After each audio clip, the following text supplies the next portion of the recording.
But with that said, let's talk about criminal justice and blacks in America in historical view.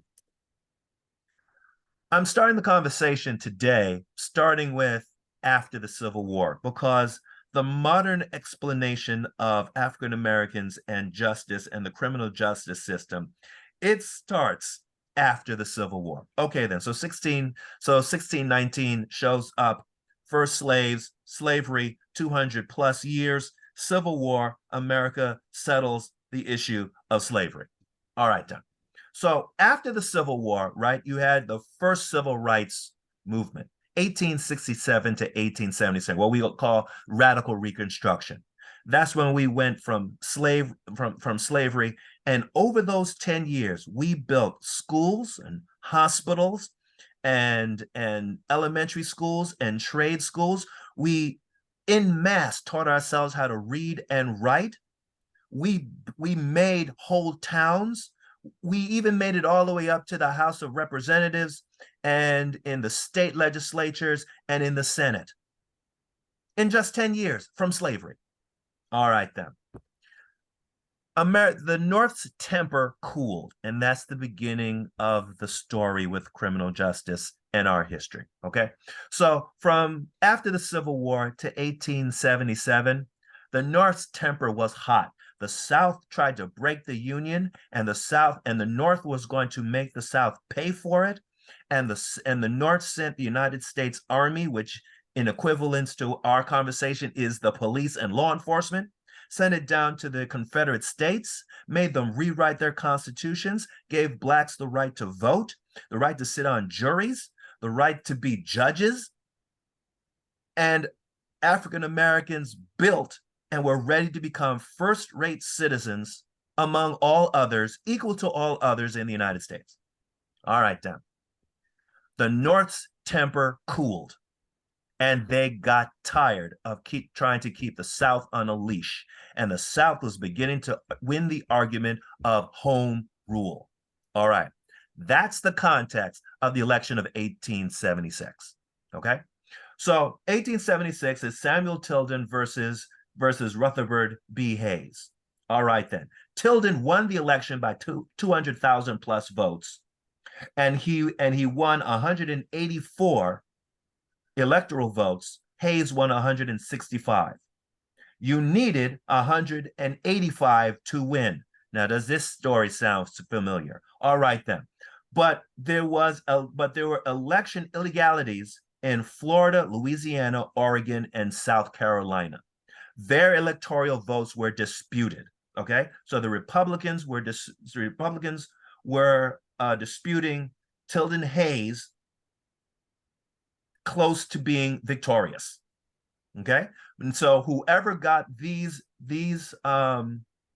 electoral votes, whoever got those votes from these four states, 20 electoral votes, whoever got them would win the presidency. Doesn't this sound familiar? All right, then. It hit the fan. All right, then. So they decided to create a national commission to look into the four states and decide who should get the electoral votes. All right, then. The commission came back and said the 20 votes should go to Hayes. Okay? So the Republican should go to Hayes, making the vote 185 to 184. All right, then.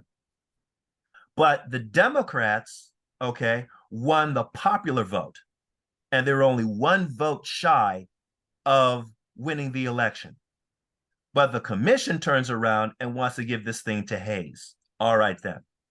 Hits the fan. The Democrats reject the commission. One state governor was said to be so angry, he said he was going to send a force of 30,000 troops to install Tilden as president. All right, then. Compromise was made. The great almighty 1877 compromise. Okay? So the Republicans go to the Democrats, who won the popular vote, one vote shy of winning the election outright. And Hayes goes to the Democrats and says, look, I tell you what I'll do. You let the commission's report stand and let me have the presidency.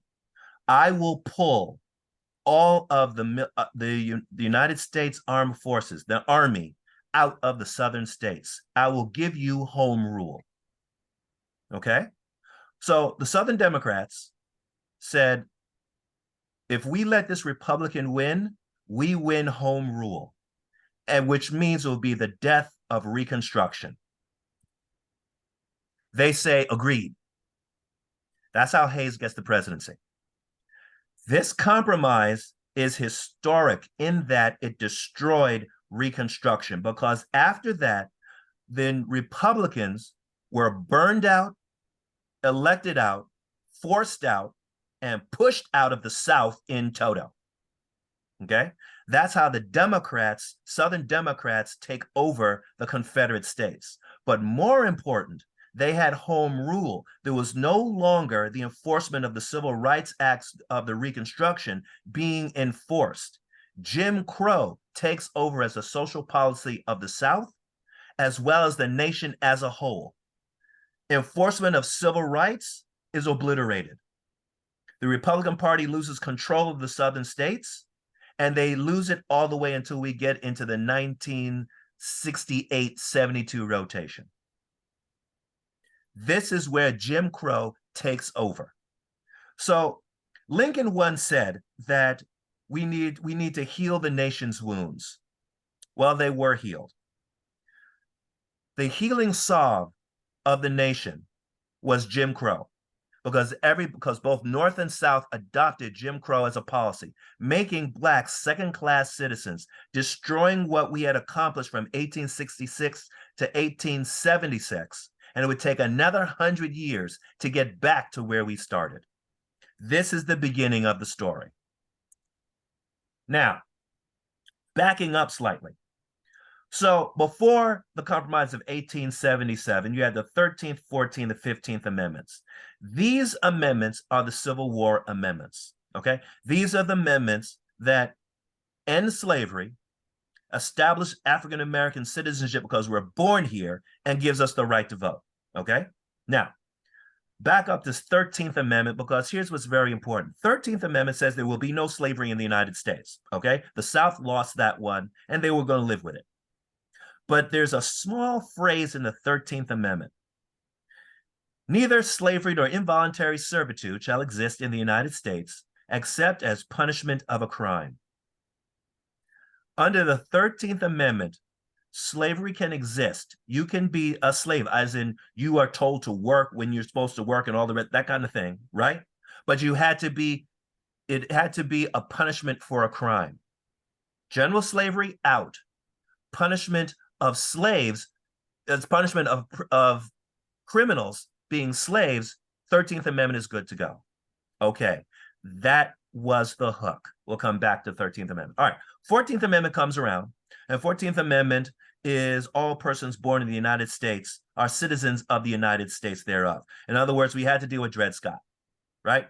Dred Scott comes out in 1857 and says that blacks per se cannot be citizens of the United States because the founding fathers never intended the Constitution or the Bill of Rights to apply to blacks equally to whites, right?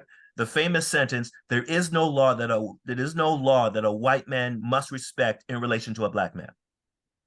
Dred Scott. Okay, then Civil War comes and goes, and we settle Dred Scott is overruled with the 14th Amendment. If you're born here, you're a citizen here. That was the purpose of the 14th Amendment, to settle that blacks born here are citizens of the United States and the states thereof, all right? The rest of the 14th Amendment is a due process equal protection clause, which is a criminal justice concept. We can have that conversation another day. All right, then.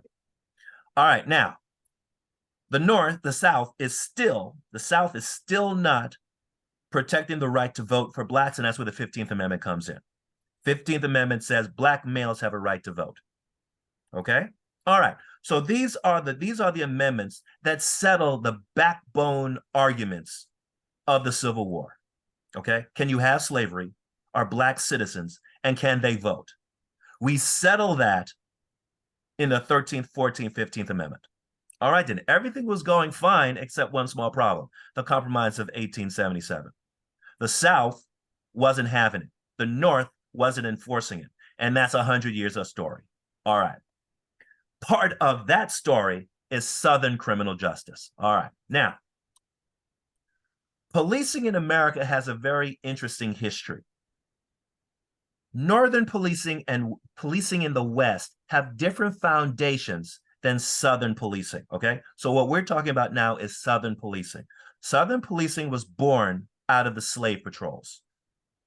Southern policing was born out of slave patrols, and their sole purpose was to put down slave rebellions, catch runaway slaves.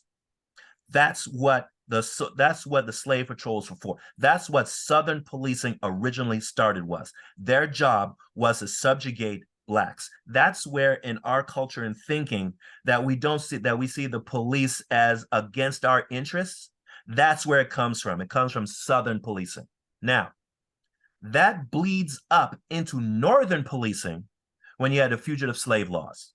Okay, Constitution says that any slave, well, no, let me be correct. Not any slave, any person owing labor, right? That's how the Constitution puts it. Any other persons, right? If they run up to the North, now the North had abandoned slavery by 1778, 1780, around that period, the North was abandoning slavery because it was becoming industrialized and labor oriented. The South was drilling slavery into the ground. That's why the two had a cultural political distinction to this day. All right. So the North, under the Constitution and fugitive slave laws passed in 1793 and 1850, were obligated to catch runaway slaves that made it up north, catch them, and send them back down south. So now see this from Black people's point of view, okay? Black people down south, the slave patrols, their sole purpose was to keep Black people in check. Northern police, we avoided Northern police because if a police officer arrested you, said you were a runaway slave, and somebody from the South claimed you, you were sent back. So we avoided Northern police. So as far as we were concerned, from our point of view, Northern police were there to catch us and send us back south. Southern police would keep us from escaping in the first place.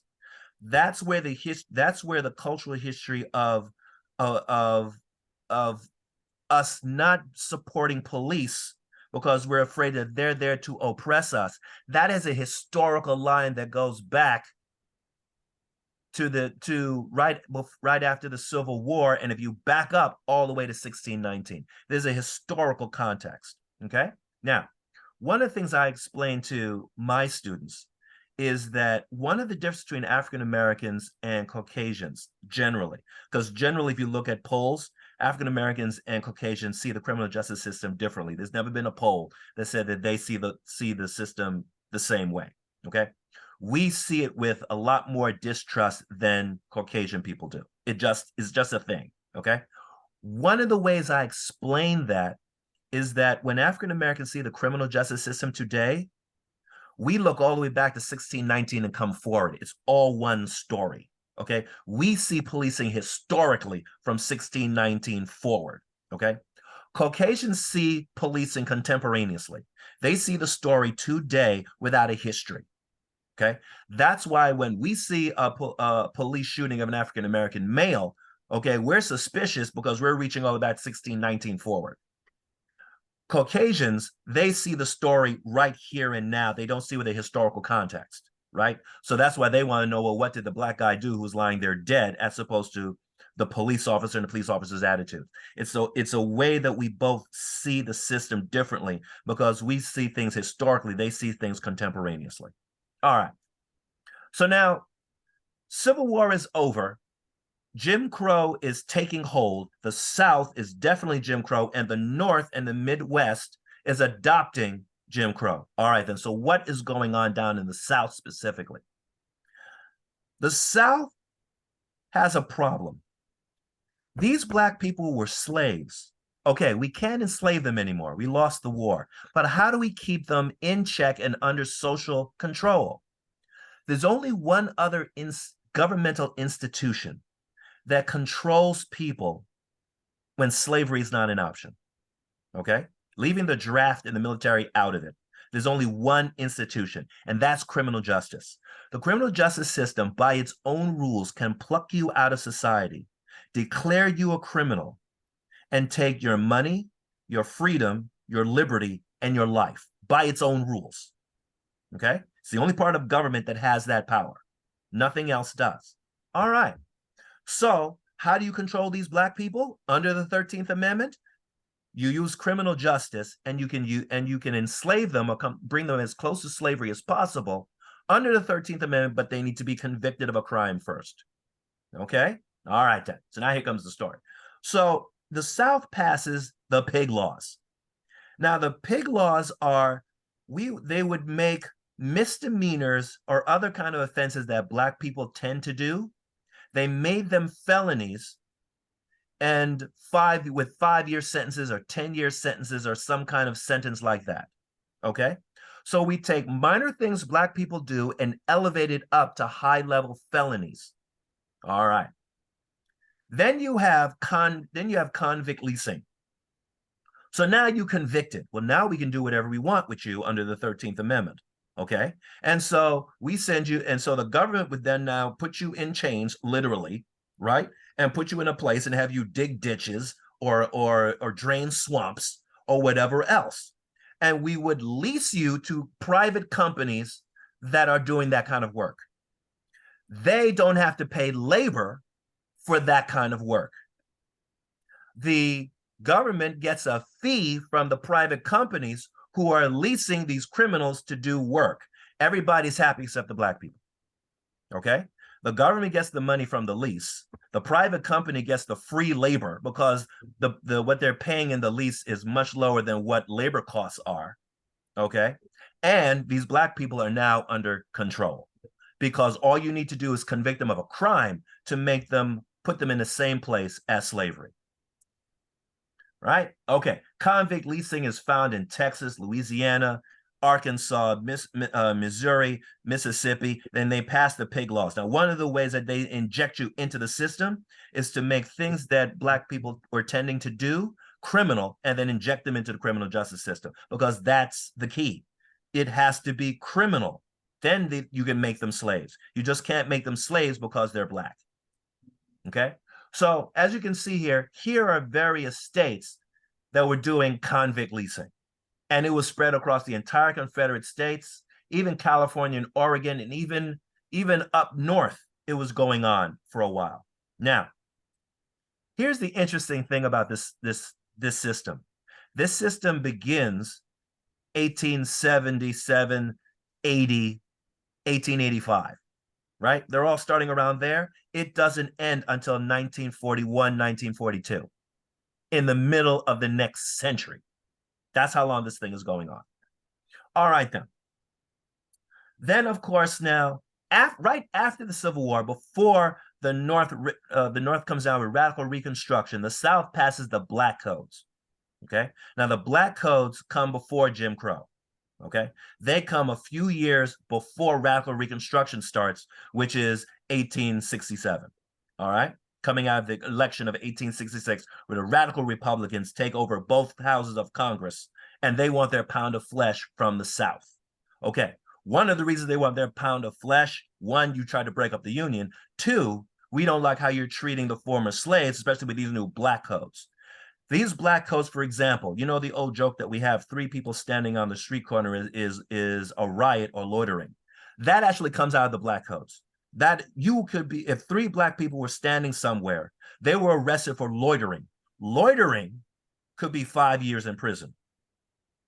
Or peonage or surety comes in, which we're going to talk about right in a moment. All right, then. So then you have vagrancy laws, okay? It criminalized unemployment.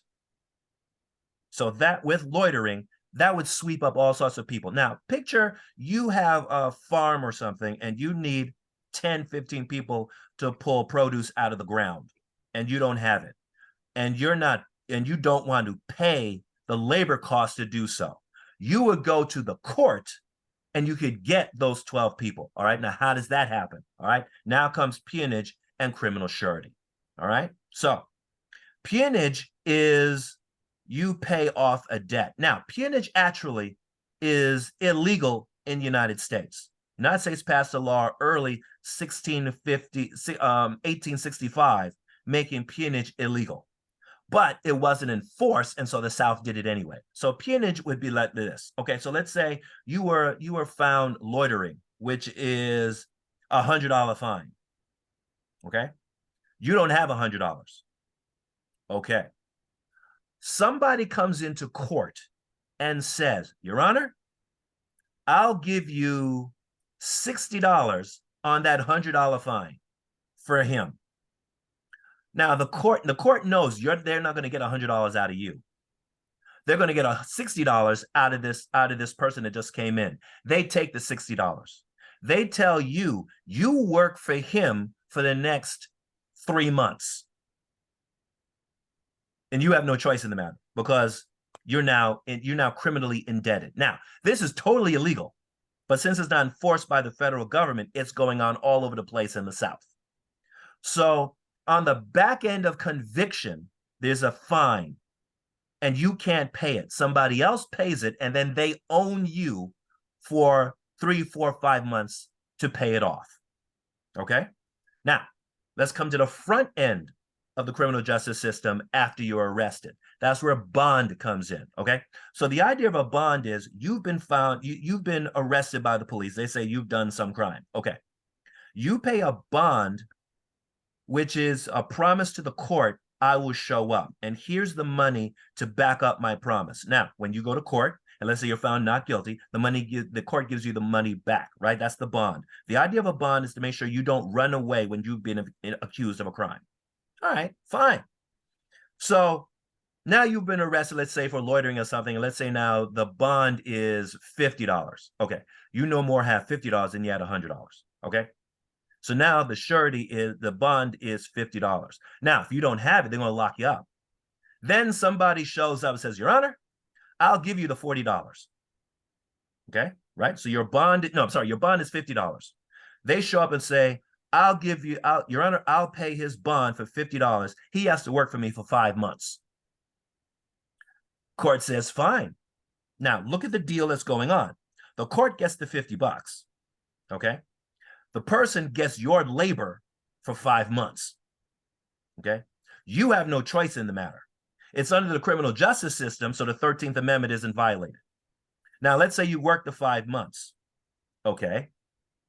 The guy said, the prosecutor then says, Your Honor, charges dropped. The guy says, Your Honor, keep the money. I got more than $50 work out of him. There you are, 5 months into slavery with nothing to show for it because you had no choice in the matter. All of these criminal laws are working together to create value in Black bodies. Now, remember now what slavery was, right? Slavery, there was value in Black bodies. So you only treated your slavery roughly so much because you didn't want him to die and you lose your investment. Blacks had value as slaves. And so they were treated as such. Okay, slavery is over. Okay. But the courts now found value in Black bodies through convict leasing, peonage, criminal surety. Okay. And so as you can say, this was going on into the 20th century. This is not a 10-year thing going on. This has been going on for a long time in the South, and even the North was doing a lot of this. All right, then. So the fall of Reconstruction was significant, and because it established home rule, the Republican Party was thrown out, burned out, voted out of the South. Blacks lost all of their rights and all of their accomplishments during radical Reconstruction. Jim Crow takes hold. All right, then. Before 1865, slavery was how you control Blacks. After 1877, the criminal justice system was. Now, why this matters is that this lasted through the 1800s, through through the golden age of the progressive era, through the Industrial Revolution, through World War I, through post-World War I, through the Warring 20s, the Great Depression, into World War II. We are 1941, 1942. And this is when peonage was eradicated because the federal government sent the Justice Department down into the South to start putting handcuffs on people to break this practice. Now, why did this happen? This was going on for 50 years or so. Why does it break down? 50, 60 years. Why does it break down now? Okay. Politics has its place. When we walk into World War II, America told the world that America and the West is democracy. And these Germans and these Italians and these Japanese and fascism is an abomination in all of world history. So what do the Germans and the Italians say? Say, hold on a second. Have you looked at how you treat your black people? Don't tell us about racism. America had to clean its house so it can morally state that the Germans and fascism is the abomination. So that means they had to go down south and clean house. That's what killed peonage and criminal surety and convict leasing. That's what killed it. The political need to kill it, and America could not have the South keep doing this when it was becoming the leader of the free world. So you look at the story. You have the slave patrols, black codes, pig laws, vagrancy laws, convict leasing, chain gangs, peonage. All right, then. All of this together, what does this produce socially and politically in America? Now, this is why this history matters, right? In contemporary times. This is why it matters. Because it put in the American cultural, political, social mindset that blacks and crime are synonymous. Black skin, crime are synonymous. It's not just today that it was synonymous. Back in 1890s, blacks were disproportionately incarcerated. We had 19,000 people imprisoned in the South, and 90% of them were black. Now, how'd that happen? Right? Dependence on the federal government power. When the federal government was not enforcing federal law, civil rights violations occurred. And that's been a lesson in our thinking ever since. Okay? Disproportionality has always been in the criminal justice system. It's not just a 20th, 21st century creation. Okay? All right, then. Now, culturally also, the Supreme Court is getting tired of protecting African Americans, and Plessy versus Ferguson shows up. Okay?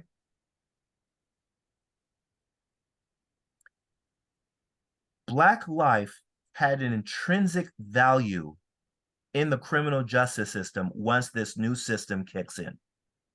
Okay?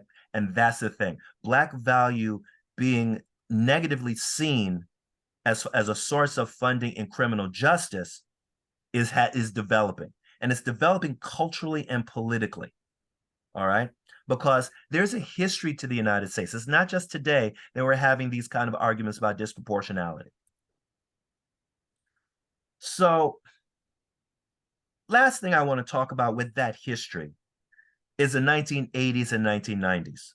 And this is going to hook into some modern criminal justice conversation we're going to have in a moment. Okay? In the 1980s and the 1990s, America had a prison boom. In 1985, the federal government constructed 49 new prisons. Now, to put this in some context, between 1811 and 1979, that's 168 years. You hear me? 168 years. The states and the federal government together only built 711 prisons. Between 1880 and 2004, only 24 years, mind you, they built 936 prisons. The 1980s and 90s was the prison boom. America was building prisons, and as we're about to talk about it, they had no problem putting Black people in them. Okay? The number of state correctional facilities grew 34% from 903 prisons and community-based facilities. Community-based facilities, you're still locked up, in 1984 to 1,207 in 1990. America, culturally and politically and economically and budgetary wise and spending money in expenditures, had decided we were going to build prisons.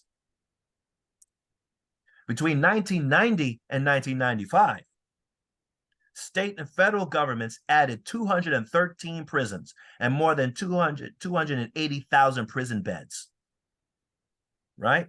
An increase of 41%. Between 1990 and 1995, we increased the number of prisons and prison beds by 41%. Federal government between 1990 and 1995 built 32 new facilities.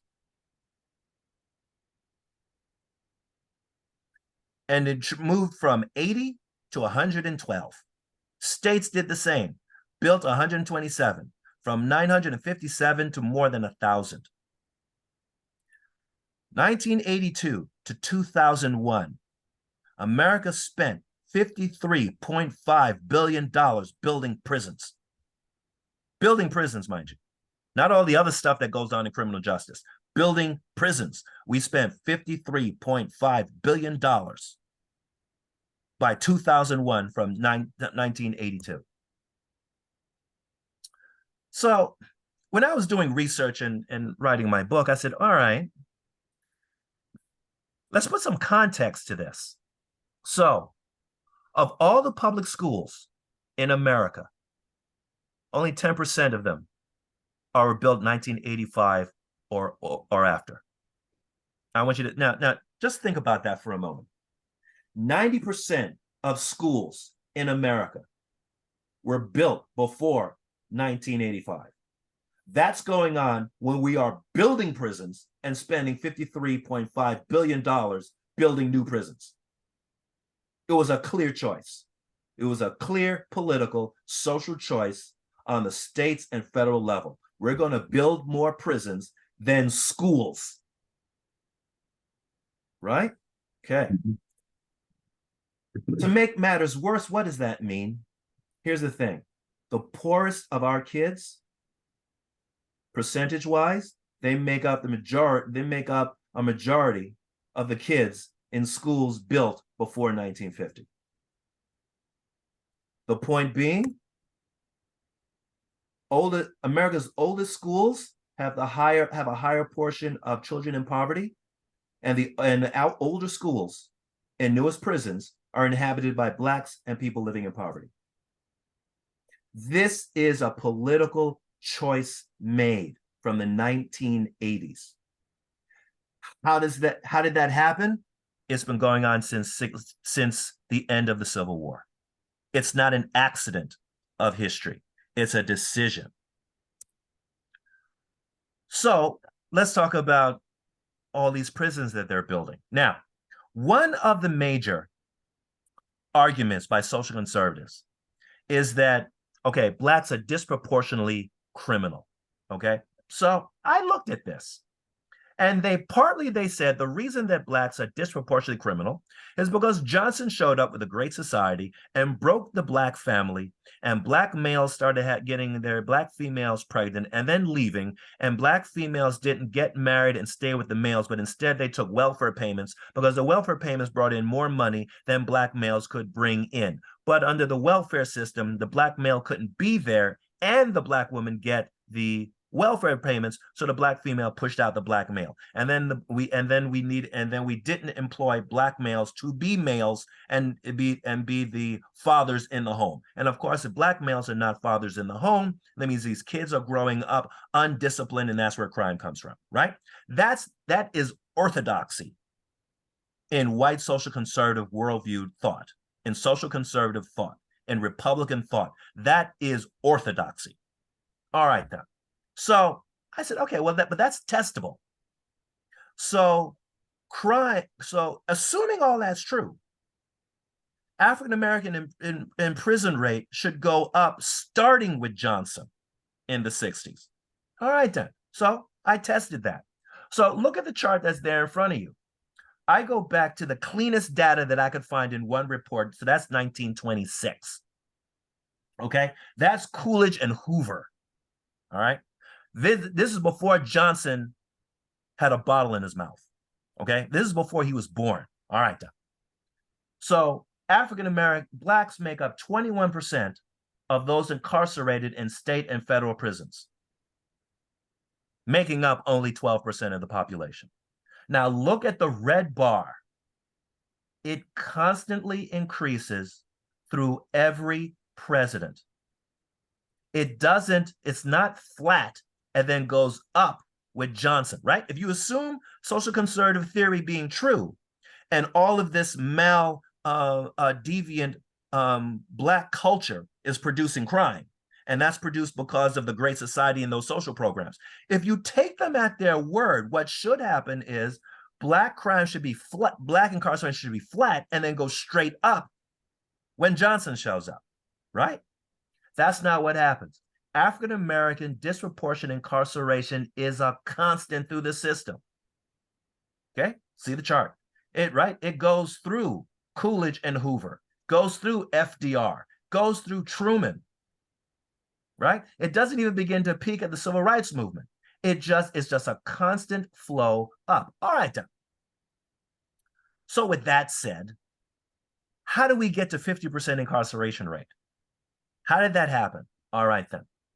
Well, policy matters. So make a long story short, starting in 1980, America enters the second punitive era, okay? Second punitive era, America is deciding that it does not believe in rehabilitation. It believes in locking people up, get tough on crime mindset. And it begins with Reagan getting elected in 1980. All right, then. Now, by this time, blacks make up 41% of the total prison population and only 13% of the total United States population. All right. At the same time, crack cocaine shows up. Now, crack cocaine is a plague.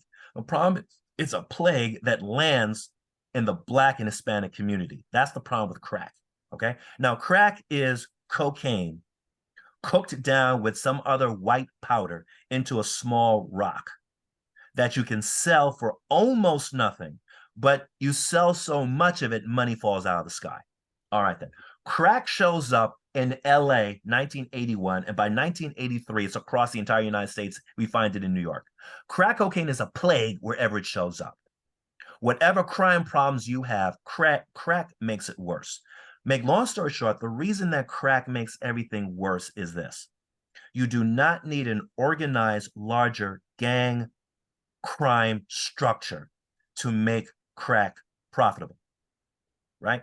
Heroin and powder cocaine, you need you need a larger group and different things going on to make that profitable. Crack cocaine is a whole lot easier. All you need is a block, a couple of kids selling the stuff, because you just buy the stuff, then you get some talcum powder or something, mix it together, cook it, bring it down into small rocks. The thing with crack is that crack makes a high in which the universe moves. And you chase that feeling because you never get that high again. And so you begin to use crack to get that high. And at a certain point, the crack starts using you, because now you're using the crack not to get high, you're using the crack not to feel sick, right? That's what we call dope sick. All right. When you fall that far down where crack is using you, you are now under the gutter, and there is nothing you won't do. All right.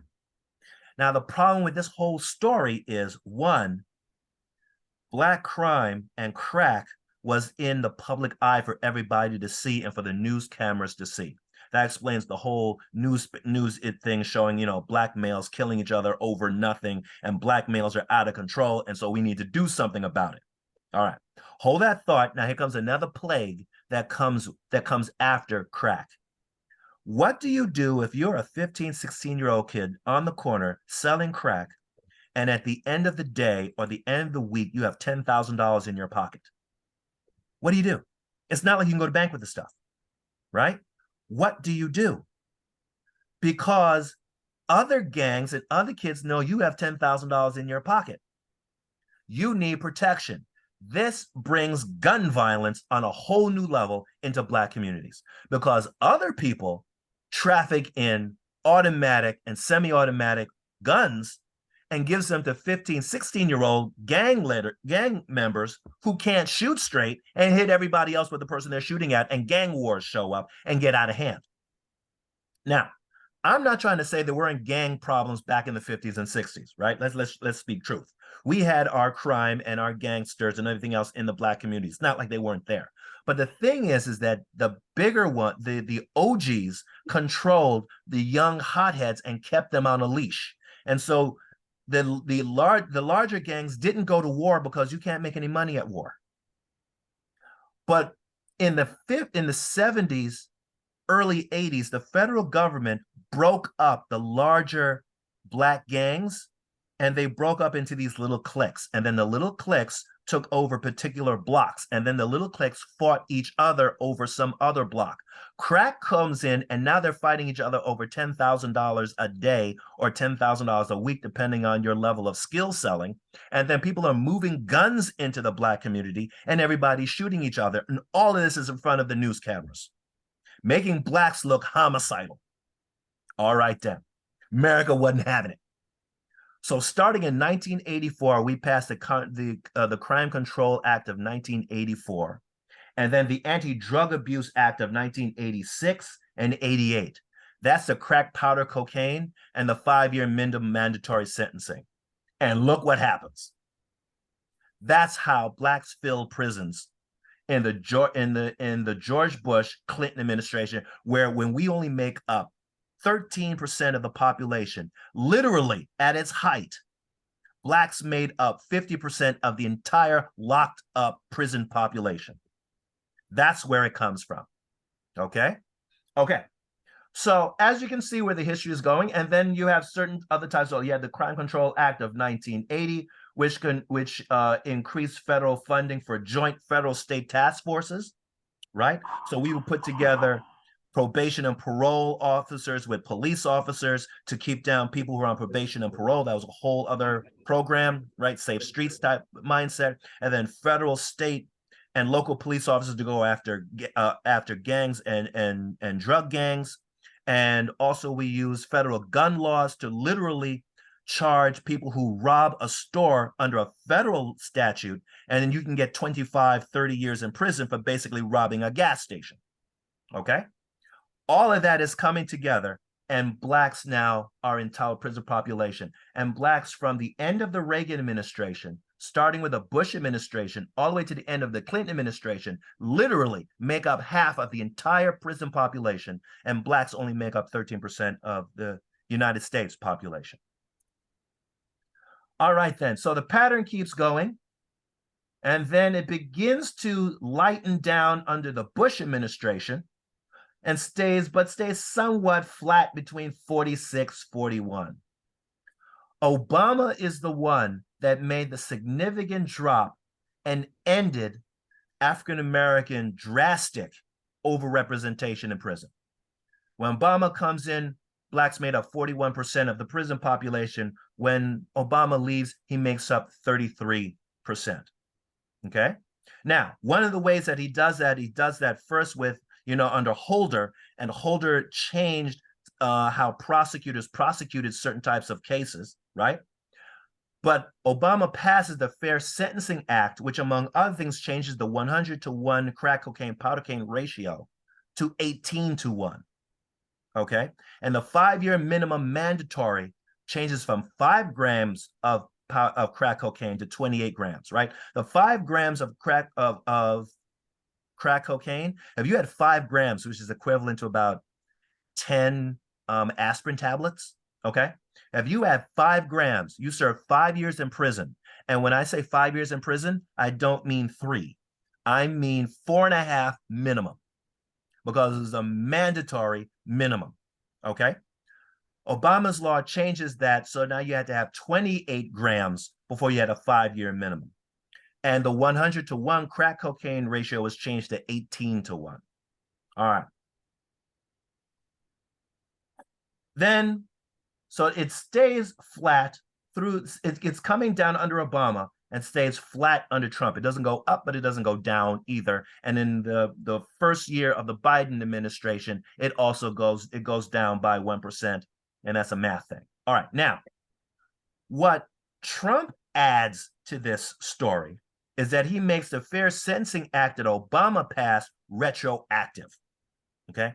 When you pass a statute, it can only look forward. It can't look backwards, right? Ex post facto laws. Okay. But you can change a law to say if it gives a benefit to somebody, that you can make retroactive. But the statute has to say so. All right. Now, Obama's act didn't say so. Trump's act did. That's the First Step Act, right? Everybody remember that commercial that Trump was putting on when he was running for president? And he had this black woman coming out of prison and her family sitting there jumping up and down and crying, and everybody's happy, and she's thanking President Bush. That's what his act did. She got sentenced under the Anti-Drug Act of the 1980s, and she was in prison for 15 years or plus. Okay. The Obama's Act allowed for resentencing based on the new status. Trump's act allowed you to back up so that resentencing could happen. And so she was in for 15 years, 16 years, some number like that, on a drug charge. Under the First Step Act, applying the Fair Sentencing Act retroactively, she was able to walk out the door, and that's what that whole commercial was. Okay? So, but as you can see here, African Americans being disproportionately incarcerated is an American constant. The point I want to get to is when you hear people talk about that it all starts in the 60s and Johnson, you now know that's false. It existed from after the Civil War. That's how long it's always been. Okay? All right, then. So putting everything together, here you can see disproportionate confinement of African Americans from 1975 to 2021 under each president. And it's always been. It started to come down under Obama, and it's been flat with the end of Obama through President Biden. So one last thing to talk about before we stop and we can talk about things. The rhetoric of black on black crime. Okay, now make a long story short. Black on black crime is supposed to happen. Now, you know, I'd be asking, well, what do you mean it's supposed to happen? It's supposed to happen because it's criminal justice truism that crime is intraracial, which means because we all live generally with people who are like us, majority black areas have majority black criminals and black victims. You go middle America, rural, which is majority white, the majority of the offenders are white, and the majority of the victims are white. Here's the thing. Black on black crime is supposed to happen. White on white crime is supposed to happen. That's what it is. So when you hear people talking about black on black crime, there's politics in it. Because here's what it is. If these black people are doing this thing to each other, what are they going to do to us if they move over here? We need to control these black people because they're criminal. We know they're criminal because look at black on black crime. This logic, and I talk about this in other books, this logic has a problem. It makes white crime invisible. So looking at FBI data, which looks at the nationwide, I wanted to see, okay, who does all the crime? Because if you listen to conservatives, they'll lead you to believe that blacks are running around committing every violent crime on the face of the earth, majority being black people. They look at the urban areas because in urban areas, blacks are doing most of the crime because they're supposed to, because blacks are the majority of the people in the urban areas. You understand my logic? Okay. So I looked at FBI data. This most recent data that's clean. There's a whole other conversation about why FBI data now is a mess, but I'm no reason to waste your time with that conversation. This is the cleanest data that can be found, right? Okay, then. Now, statistically, blacks do more murder and manslaughter, 51%, and robbery, 52%. Okay, grant you that. Now, look at all the other types of crime, starting with rape, okay? Whites make up 69% of all rapes across the United States. All right, that's how these numbers work. All right. Now, watch this and tell me who does the crime in the United States.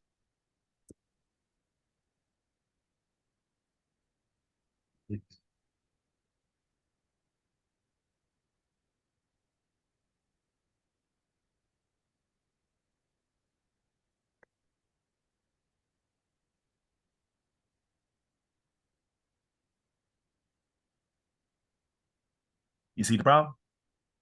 Absolutely. Okay. Right? Rhetorically and politically, blacks commit most of the crime in the United States, right? That's what social conservatives and everybody else does. The point is crime has a black face. But my point is crime having a black face goes back to the 1880s, not the 1960s. And surely not the 1980s. Okay? Crime having a black face has always been, because that's what we focus on and that's what we want to see and that's what we look at. Look at these numbers. The majority of crime in the United States is white. White people do 60% of all violent crime, 66% of all property crime, 55% of all illegal weapons, 69% of rapes. Crime is white in America. So why are we always talking about black on black crime? So this is data from the 2022 National Crime Victimization Survey. Now, the Crime Victimization Survey is different than the FBI data. Make long story short, Crime Victimization Survey is basically that, a survey. So it picks up crime that the FBI data doesn't pick up. FBI data is based on police arrests. Okay, that's actually what it is. It's a number showing police arrests, not crimes committed. But we use FBI data to mean crimes committed. Okay, but let's just stay with FBI data for what it says that it says. Right? We use the FBI data to say crime existing. FBI data says that crime is white. All right, then. National Crime Victimization Survey backs up a step and looks at people, period, and picks up crimes that are not reported to the police and do not result in arrest. So it's kind of stronger data. Okay? All right, then. So look at the chart that we have here, right? White, violent incidents, 53%. Black, 25%. Hispanic, 13%. All right? It's close to FBI data. What is the prison population in the United States for violent crime? Blacks make up 32%, whites make 30%, Hispanics make up 23%. Now, hold on a second. Something can't be right there. How are whites responsible for 53% of the crime and only 30% of prison population? Now, how'd that happen? Something's not working there. So I looked at the data, putting all three of these benchmark data together. Okay. So if you come over here, NCVS, that's National Crime Victimization Survey. Now let's use the data for what we say it means. Okay, that's what I'm talking about. Let us use it for what it says that it means. So National Crime Victimization Survey is the amount of crime done. Okay. FBI arrest data, that's the amount of crime arrests. Okay. The Justice Department prison data, that's people locked up. So that data represents people convicted who we know did it. Okay? Crimes done, crimes that we say were done, crimes we know people did. All right? So let's use the data for what we say that it for what we use it as a proxy. Okay, then. So look at 2017, 2018, 2019, Black, white, Hispanic. Notice what you see here. For instance, 2017, blacks make up 24% of violent crime. All right. FBI says blacks make up 37% of violent crime. All right. Locking people up after conviction, 63% of violent crime is done by blacks. Okay. All right. Now, white people acting up. All right. 49%, 58%, 47%. Hispanics, 14, 23, 68. Notice the elevation from going from one measure to another. blacks always increase in percentage, leading to being locked up. But whites, there's a drop off between arrested and convicted across all 3 years. Now, how'd that happen? Really? You can convict blacks and Hispanics relatively successfully, but whites you can't. Somehow the evidence against whites when it goes into court falls off and you get all these not guilties. How, you understand what I'm saying? It's that putting these three benchmarks together show that something is wrong racially. Something. All right. So ending the conversation. So what is crime anyway?